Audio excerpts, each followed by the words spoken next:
अस्सलाम वालेकुम। ऐशा cooking one में आपका वेलकम है। उम्मीद आप सब खैरियत से होंगे। मैं भी बिल्कुल ठीक हूँ। आज हम बनाने लगे हैं बची हुई रोटी से मिठाई, जो कि बहुत ही मज़े की बनकर तैयार होती है। बिस्मिल्लाहिर्रहमानिर्रहीम। 3 हमने रोटी ली हैं। रोटी का अलग अलग साइज़ होता है। हर घर में कोई बड़ी रोटी पकाता है, कोई छोटी रोटी पकाता है। अब इसके हम छोटे छोटे पीस कर लेंगे। रोटी को हम जग में डाल के इसे हम पीस लेंगे। रात की बची हुई रोटी ही आपने लेनी है। अगर आप ताज़ा रोटी लेंगे तो वो बिल्कुल भी नहीं पीसेगी। ये देखिए माशाल्लाह हमने रोटी पीस ली है। अब इसको हम भूनेंगे जब तक ये क्रिस्पी ना हो जाए। ये बहुत ही मज़े की मिठाई बनकर तैयार होती है और घर की तमाम चीज़ों से बनकर तैयार हो जाती है। 1 चम्मच हम घी का शामिल करेंगे और हम इसे अच्छी तरह मिक्स करेंगे और इसकी हम बनाई करेंगे जब तक ये क्रिस्पी ना हो जाए। ये देखिए कितनी अच्छी तरह हमारी रोटी क्रिस्पी हो चुकी है।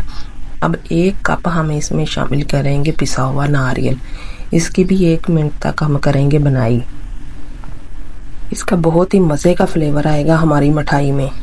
बिल्कुल भी नहीं रोटी का जायका आएगा पिसे हुए नारियल से। ये देखिए हमने तमाम रोटी को क्रिस्पी कर लिया है अच्छी तरह। अब एक बार फिर हम पीस लेंगे। ये देखिए माशाल्लाह कितना बारीक और दानेदार हमने पीस कर तैयार कर लिया है। 1 कप हमने चीनी का लिया है। आधा कप हम कढ़ाई में शामिल करेंगे और इसे मेल्ट करेंगे। आधा हम बचा लेंगे, बाद में शामिल करेंगे।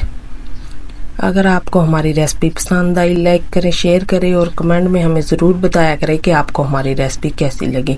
ये देखिए चीनी हमारी माशाल्लाह मेल्ट हो चुकी है और प्यारा सा गोल्डन सा कलर आ चुका है। अब 2 कप हम दूध के शामिल करेंगे। जैसे जैसे हमारा दूध गर्म होगा वैसे वैसे हमारी चीनी भी मेल्ट हो जाएगी।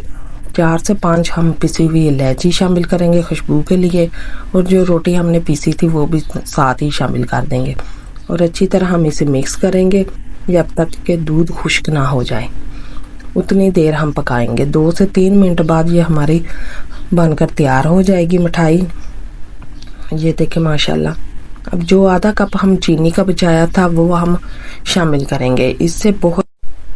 इससे हमारी मिठाई पर बहुत ही प्यारी सी शाइनिंग आ जाएगी।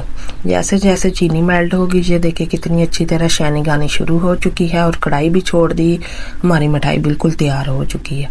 अब कोई भी मोल या कोई भी डिब्बा सेट कर लें।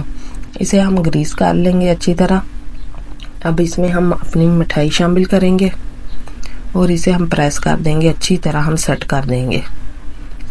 ये देखिए और 10 मिनट के लिए इसे छोड़ देंगे। ये देखिए 10 मिनट के बाद माशाल्लाह हमारी मिठाई सेट हो चुकी है। अब इसे हम निकाल लेंगे। ये देखिए माशाल्लाह कितना प्यारा इसका कलर आया और बहुत ही मज़े की बनकर तैयार हुई। जायका तो ऐसा था कि जैसे सोन हलवा खा रहे हैं।